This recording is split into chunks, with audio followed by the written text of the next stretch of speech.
Hi friends, ಎಲ್ರಿಗೂ ನಮಸ್ಕಾರ.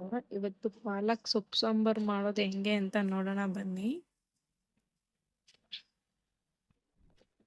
ನೋಡಿ, ನಾನಿಲ್ಲಿ ತೊಳೆದಿಟ್ಕೊಂಡಿರೋ ಸೊಪ್ಪು ಮತ್ತೆ ತೊಗರಿ ಬೇಳೆ, ಹಸಿಮೆಣಸಿನ್ಕಾಯಿ, ಬೆಳ್ಳುಳ್ಳಿ, ಟೊಮೊಟೊ ಮತ್ತೆ ಈರುಳ್ಳಿ ತಗೊಂಡಿದ್ದೀನಿ.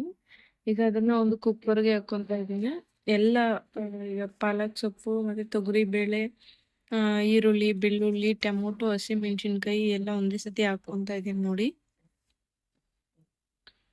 ಎಲ್ಲ ಒಂದೇ ಸತಿ ಅದು ಚೆನ್ನಾಗಿ ಬೇಯಬೇಕು ಕುಕ್ಕರಲ್ಲೇ, ಅವಾಗಲೇ ಟೇಸ್ಟ್ ಚೆನ್ನಾಗಿ ಬರುತ್ತೆ. ನೋಡಿ, ಈಗ ಕುಕ್ಕರ್ ಮುಚ್ಚಿಡ್ತಾ ಇದ್ದೀನಿ.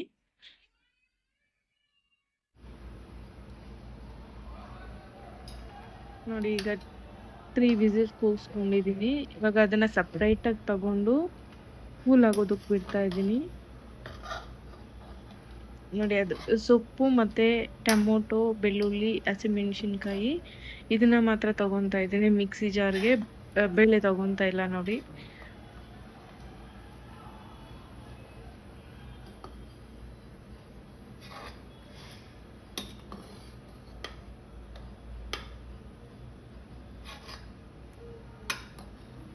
ಮಾತ್ರ ಕೂಲ್ ಆದ್ಮೇಲೆ ನೋಡಿ ಮಿಕ್ಸಿ ಜಾರ್ಗೆ ಹಾಕೊಂಡು ಮಿಕ್ಸಿ ಮಾಡ್ಕೊತಾ ಇದ್ದೀನಿ.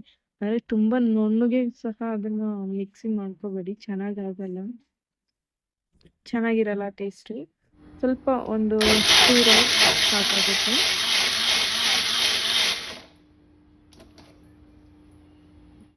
ನಾನು ಒಂದು 10 ಸೆಕೆಂಡ್ಸ್ ಅಷ್ಟೇ ನಾನು ತಗೊಂಡಿದ್ದು.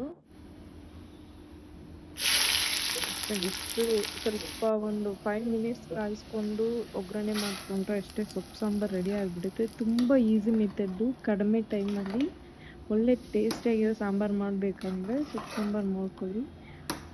ಬಿಸಿ ಬಿಸಿ ಮುದ್ದೆ ಜೊತೆಗೆ ಬಿಸಿ ಬಿಸಿ ಸಾಂಬಾರು, ಸೊಪ್ಪು ಸಾಂಬಾರು ಹಾಕ್ಕೊಂಡು ಈ ಮಳೆಗಾಲದಲ್ಲಿ ತಿಂತಾ ಇದ್ದರೆ ಅಮ್ಮನ ಮನೆ ನೆನಪಾಗ್ಬಿಡತ್ತೆ ಎಲ್ಲರಿಗೂ. Thanks for watching. Please subscribe.